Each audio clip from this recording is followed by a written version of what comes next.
കാല് വെക്കാൻ പോലും പറ്റില്ലായിരുന്നു. ഇല്ല കാലൊക്കെ വളരെ ശേഷിച്ചിട്ടൊക്കെയാണ് വന്നത്. ഇപ്പോൾ മസിലും കാര്യങ്ങളൊക്കെ വന്നുകൊണ്ടിരിക്കുന്നുണ്ട്. സ്ട്രോക്ക് വന്നിട്ട് എൻ്റെ കാല് നടക്കാൻ വയ്യാതായി, തളർന്നു പോയി.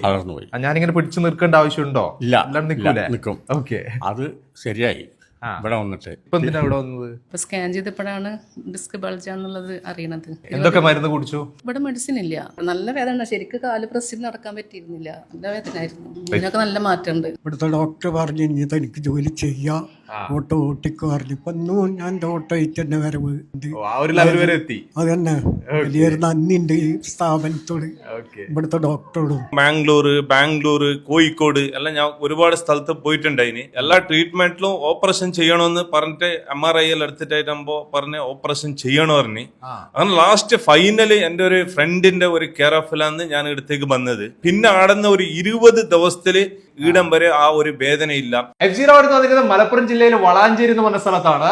നിങ്ങൾ ഈ കാണുന്ന നിംഹാൻസ് കിബിറ്റ്സിലാണ് ഞാൻ എത്തിയിട്ടുള്ളത്. ഇവിടെ വരാനുള്ള മെയിൻ കാരണം എന്ന് പറയുന്നത്, ഞാനൊരു കാര്യം അറിഞ്ഞു അത് നിങ്ങളെ മുന്നിലേക്ക് എത്തിക്കാൻ വേണ്ടിയിട്ടാണ്. അതായത് നമുക്ക് വരുന്ന പല അസുഖങ്ങൾക്കുള്ള ചികിത്സ എന്ന് പറയുന്നത് ഒരു മരുന്നുമില്ല, ഒരു സർജറിയും ആവശ്യമില്ലാതെ സുഖപ്പെടുത്താൻ പറ്റുന്ന രീതിയിലാണ് ഇവിടുത്തെ ചികിത്സാ രീതികൾ എന്ന് അറിഞ്ഞിട്ട് ഇങ്ങോട്ടേക്ക് വന്നിട്ടുള്ളത്. ഇപ്പൊ എന്റെ കൂടെ ഉള്ളത് ഡോക്ടർ ജർഷാദ് ആണ്. ആദ്യം തന്നെ ഞാൻ പറഞ്ഞു, മെഡിസിൻസ് ഇല്ല, അതേപോലെ തന്നെ സർജറികളില്ല. എന്തൊക്കെ അസുഖത്തിനുള്ള ചികിത്സകളോട് ചെയ്യുന്നത്? ഡിസ്ക് ബൾജായിട്ടുള്ള അസുഖങ്ങൾക്ക് ഒരുപാട് കേസുകളുണ്ട് അങ്ങനത്തെ. അതുപോലെ തന്നെ മുട്ട് തേയ്മാനങ്ങൾക്ക് ഇപ്പൊ ഗ്രേഡ് 1, 2, 3, 4 അങ്ങനെ പറയുന്ന നമ്മൾ കൂടുതൽ കേട്ടുകൊണ്ടിരിക്കുന്ന ഒരു കാര്യം. അതെ, മുട്ട് മാറ്റി വെക്കണം എന്നൊക്കെ പറയും. അങ്ങനത്തെ അസുഖങ്ങൾക്ക്, ഷോൾഡർ പെയിന് അതിന് സർജറി വേണമെന്ന് പറയുന്ന കേസുകൾക്ക്. പിന്നെ കൂടാതെ നമുക്ക് പറയാം മറ്റുള്ള എല്ലാ ടൈപ്പും മാറാത്ത കുറെ വേദനകളുണ്ടാവും. ചെസ്റ്റിൽ ഇങ്ങനെ വരുന്ന വേദന, നോൺ കാർഡിയാക് ചെസ്റ്റ് പെയിൻ എന്നൊക്കെ പറയും. അങ്ങനത്തെ പെയിനുകളുണ്ട്. അതുപോലെ തന്നെ സ്ട്രോക്ക്, സ്പൈനൽ കോഡ് ഇഞ്ചുറി. കിബിറ്റ്സിന്റെ ടീമാണ് ഇപ്പൊ എന്റെ കൂടെ ഉള്ളത്. അടുത്തേക്ക് ചോദിക്കാനുള്ള ഒരു കാര്യം, ഇപ്പൊ ഒരു അസുഖമായിട്ട്, ഇപ്പൊ ഒരു ഡിസ്ക് ബൾജായിട്ട് ഇപ്പൊ ഒരാളിവിടെ വരികയാണ്, അവർക്ക് എങ്ങനെയാണ് നിങ്ങൾ ട്രീറ്റ്മെന്റ് ഇവിടെ കൊടുക്കുന്നത്? നമ്മുടെ ഡിസ്ക് ബൾജായിട്ട് ഒരു പേഷ്യന്റ് വരുമ്പോൾ അവർക്കുണ്ടാവുന്ന ആ പെയിന് വരുന്ന ഞരമ്പിൽ ഡിസ്ക് തട്ടുന്നതുകൊണ്ടാണ്.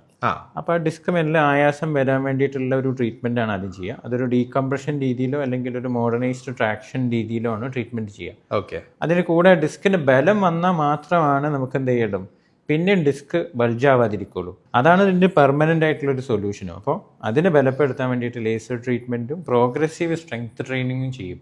അങ്ങനെ ചെയ്ത് ഓരോ ഘട്ടങ്ങളിലായിട്ട് ബലപ്പെടുത്തി ആ ഡിസ്കിന് നമ്മുടെ കംപ്ലീറ്റ് വെയിറ്റ് വഹിക്കാനുള്ള ഒരു കഴിവുണ്ടാക്കുക. അതാണ് ട്രീറ്റ്മെന്റ്. പിന്നെ നമുക്ക് ഇതുപോലെ വരുന്ന മുട്ടുവേദന ആയിരിക്കും വരിക. അപ്പം മുട്ടിലെ തേയ്മാനം കൊണ്ട് വരുന്നതാണെന്നുണ്ടെങ്കിൽ ആ മുട്ടിലെ തേയ്മാനത്തിലുള്ള മുറിവുകൾ ഉണക്കിയെടുക്കാനുള്ള ട്രീറ്റ്മെന്റ് ആണ് ചെയ്യുക.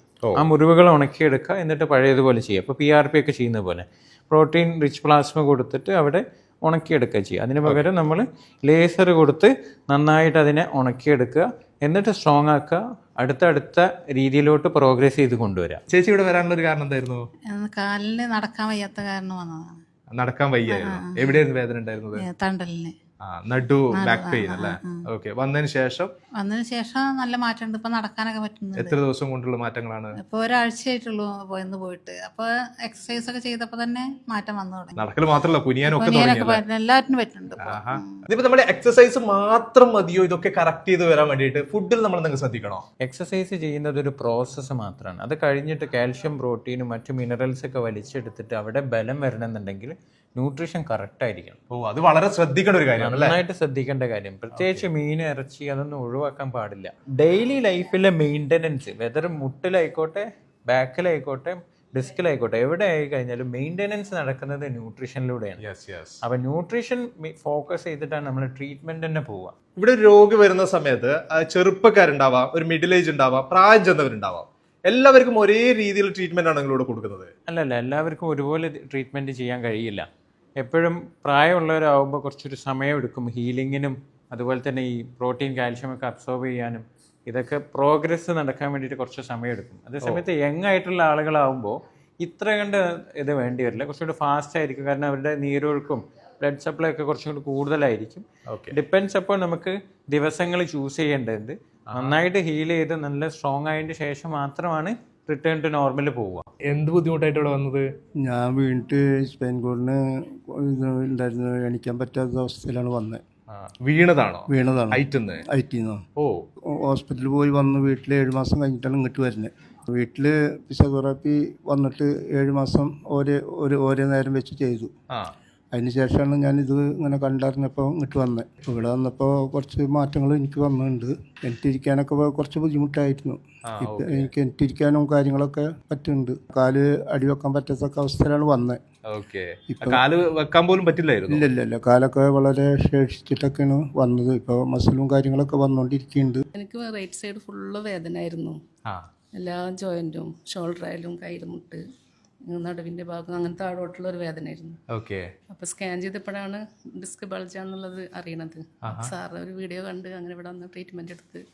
എന്തൊക്കെ മരുന്ന് കുടിച്ചു? ഇവിടെ മെഡിസിൻ ഇല്ല, ഒരു മെഡിസിനും ഇല്ല. 20 ദിവസത്തെ തെറാപ്പിക്ക് അഡ്മിറ്റ് ചെയ്തു, 2 നേരം തെറാപ്പി ചെയ്തു, പിന്നെ എക്സസൈസും. നല്ല വേദന, ശരിക്കും കാല് പ്രസ്സിൽ നടക്കാൻ പറ്റിയിരുന്നില്ല, നല്ല വേദനയായിരുന്നു. ഇതിനൊക്കെ നല്ല മാറ്റമുണ്ട്. അതേപോലെ ഇവിടെ സ്പോർട്സ് ഇഞ്ചുറീസ്, അത് നല്ല രീതിയിലുള്ള ട്രീറ്റ്മെന്റ് നിങ്ങളോട് ചെയ്യുന്നുണ്ട് ഞാൻ അറിഞ്ഞിട്ടുണ്ട്. ഇതിന്റെ കാര്യങ്ങൾ എങ്ങനെയാണ് വരുന്നത്? ഒരു സ്പോർട്സ് ഇഞ്ചുറി എന്ന് പറയുമ്പോൾ എപ്പോഴും ആ ഒരു കാലിൻ്റെ മുട്ടിലൊക്കെ ഒരു ലിഗമെന്റ് ഇഞ്ചുറി ഒക്കെ വരിക. അപ്പോൾ ആ ഇഞ്ചുറി വന്നു കഴിഞ്ഞാൽ റിട്ടേൺ ടു സ്പോർട്ട് പോലെ എപ്പോഴും ഒരു ബുദ്ധിമുട്ടാണ് എല്ലായിടത്തും.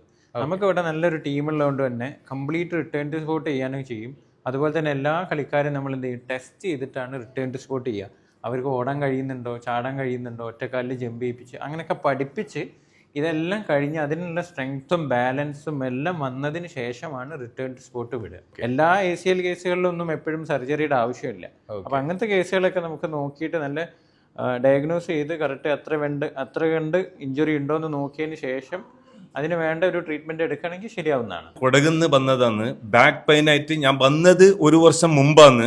ഇപ്പൊ ഒന്ന് ഡോക്ടറെ കൺസൾട്ട് ചെയ്യാനും വേണ്ടിയിട്ട് അങ്ങനെ ഡോക്ടറെ അടുത്തൊന്ന് കാണാനായിട്ട് ഞാൻ വന്നത്. എന്ത് പ്രയാസമായിരുന്നു? പ്രയാസമാണെങ്കിൽ ബാക്ക് പെയിൻ ഉണ്ടായിന്, നടുവേദന ഉണ്ടായിന്. നടുവേദന ആയിട്ട് നമുക്ക് അത്ര ഒരു 2 വർഷം നല്ല ബുദ്ധിമുട്ടുണ്ടായിന്. കട്ടിൽ നിന്ന് ഇറങ്ങുമ്പോ നടക്കുമ്പോ നല്ല പ്രശ്നമുണ്ടായിന്. ഫസ്റ്റ് ഞമ്മ ബാംഗ്ലൂർ, കോഴിക്കോട് എല്ലാം ഞാൻ ഒരുപാട് സ്ഥലത്ത് പോയിട്ടുണ്ടായിന്. എല്ലാ ട്രീറ്റ്മെന്റിലും ഓപ്പറേഷൻ ചെയ്യണമെന്ന് പറഞ്ഞിട്ട് MRI എടുത്തിട്ടായിട്ടാകുമ്പോ പറഞ്ഞ് ഓപ്പറേഷൻ ചെയ്യണോ പറഞ്ഞ്. അങ്ങനെ ലാസ്റ്റ് ഫൈനല് എന്റെ ഒരു ഫ്രണ്ടിന്റെ ഒരു കെയർ ഓഫിലാണ് ഞാൻ ഇടത്തേക്ക് വന്നത്. ഇവിടെ വന്ന് ഫസ്റ്റ് ട്രീറ്റ്മെന്റ് ആക്കി എനിക്ക് വലിയ ഇതൊന്നും ഉണ്ടായിട്ടില്ല. ഒരു 5-6 ദിവസം വരെ നല്ല വേദന ഉണ്ടായിന്. പഴയ അവർ പറഞ്ഞിന് സ്ലോ ആവൂ, ഇതാക്കണ്ടെന്ന്. പിന്നെ ആടുന്ന ഒരു 20 ദിവസത്തില് അത് എന്റെ വേദന ആടുന്ന്. പിന്നെ 1 വർഷമായി ആ വേദന ഇതായിട്ട് ഈടം വരെ ആ ഒരു വേദന ഇല്ല.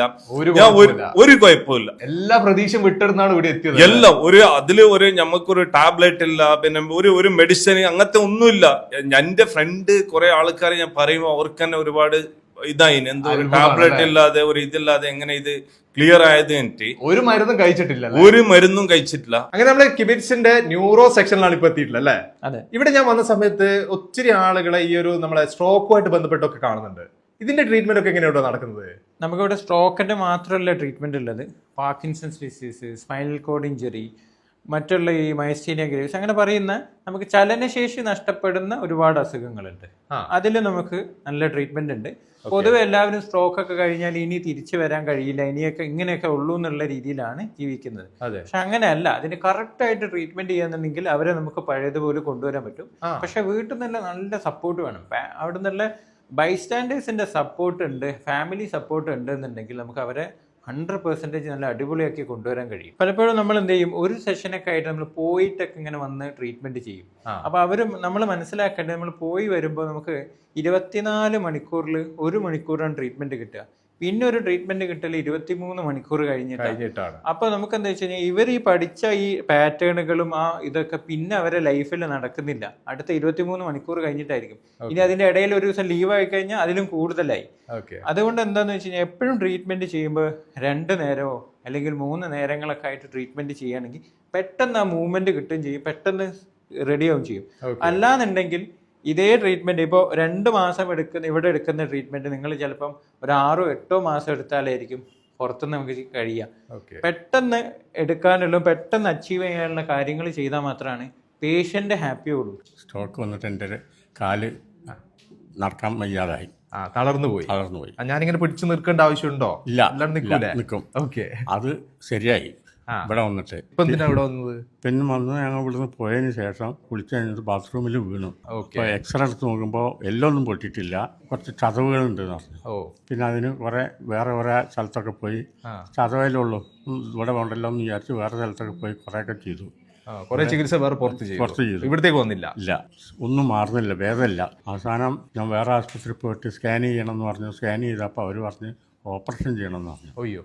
അപ്പോൾ ഞാൻ അവിടുന്ന് ഓപ്പറേഷൻ ചെയ്തില്ല, അവിടുന്ന് മെല്ലെ അങ്ങ് പോന്നു. ലാസ്റ്റ് ഞാൻ എവിടെ പോകേണ്ടത് വെച്ചാൽ ഇവിടെ തന്നെ വന്നു. ഇവിടെ സാറിൻ്റെ അടുത്ത് വന്നു. ഇവിടെ നോക്കും ഓക്കെ ഇപ്പോഴത്തെ ശരിയാക്കാമെന്ന് പറഞ്ഞു. അത് ഇവിടെ വന്നിട്ട് ഇപ്പോൾ ചെയ്തുകൊണ്ടിരിക്കുകയാണ്. അപ്പോൾ ഇപ്പം നല്ല ഭേദമുണ്ടോ? ഭേദമുണ്ട്. കൈ പൊന്തി ചെയ്യുന്നില്ല, ഇപ്പോൾ കൈയൊക്കെ പൊന്താൻ തുടങ്ങി. ഇവിടെ വരാനുള്ളൊരു കാരണം എന്തായിരുന്നു? ഈ കയ്യിനൊരു വറക്കലായിരുന്നു. കൈ ഇങ്ങനെ വരച്ചുകൊണ്ടിരിക്കും, വെള്ളമൊന്നും കുടിക്കാൻ പറ്റില്ലായിരുന്നു. എന്താ ജോലി ചെയ്തുകൊണ്ടിരുന്നത്? ഇവിടെ എല്ലാം പുറത്തായിരുന്നു. അതൊക്കെ കഴിഞ്ഞ് വന്ന് ഇവിടെ ഒരു ഓട്ടോറിക്ഷ വിട്ടായിരുന്നു. ഈ കയ്യിന്റെ വറക്കൽ കാരണം ജോലി ചെയ്യാൻ പറ്റാണ്ടായി. ഇപ്പൊ ഇവിടെ വന്നതിന് ശേഷം കുറെ മാറ്റങ്ങൾ വന്നു. ഇവിടുത്തെ ഡോക്ടർ പറഞ്ഞു ഇനി തനിക്ക് ജോലി ചെയ്യാം, ഓട്ടോ ഓട്ടിക്കോ പറഞ്ഞു. ഇപ്പൊ ഒന്നും ഞാൻ ഓട്ടോ ആയിട്ട് തന്നെ വരവ്. അത്യാവശ്യം കാര്യങ്ങളൊക്കെ ചെയ്യാൻ പറ്റുന്നുണ്ട്. ഇപ്പൊ എല്ലാം ചെയ്യാൻ പറ്റുന്നുണ്ട്. ഇപ്പൊ സ്വന്തമായിട്ട് വെള്ളമോ ചായ എന്താ വെച്ചാൽ കുടിക്കാൻ പറ്റുന്നുണ്ട്.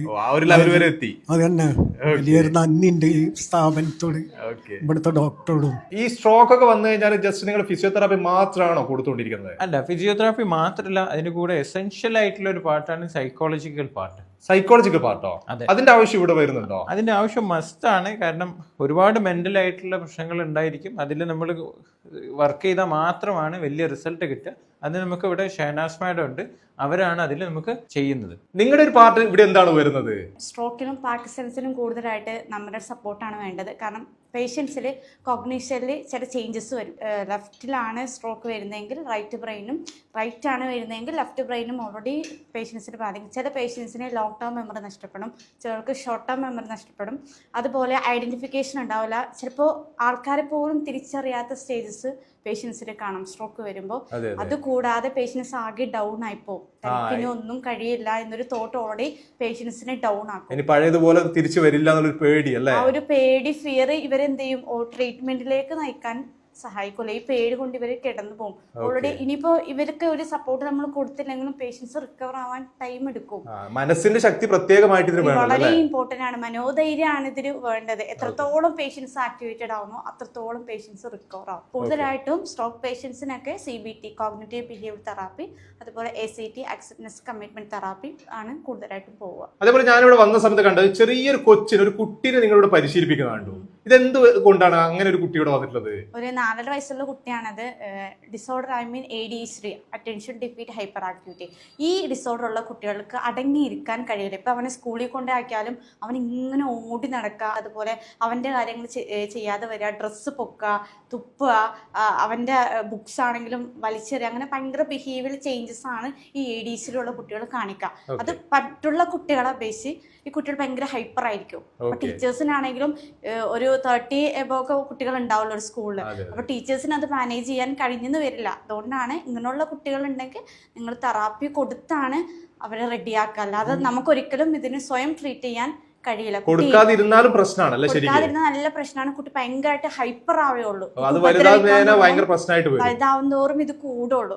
ഇത് കൂടാതെ ഫോൺ അഡിക്ഷൻ, അതുപോലെ ലേണിംഗ് ഡിസബിലിറ്റി, പിന്നോക്കം, പഠിത്തത്തിൽ പിന്നോക്കം നിൽക്കുന്ന കുട്ടികൾ, അതുപോലെ നമ്മുടെ കുട്ടികളുടെ ബിഹേവിയർ ചേഞ്ചസ്. ഇന്നത്തെ കുട്ടികൾ അറിയാലോ, പൊതുവെ എല്ലാവർക്കും കുട്ടികളെ പുറത്തേക്ക് വിടാൻ തന്നെ പേടിയാണ്.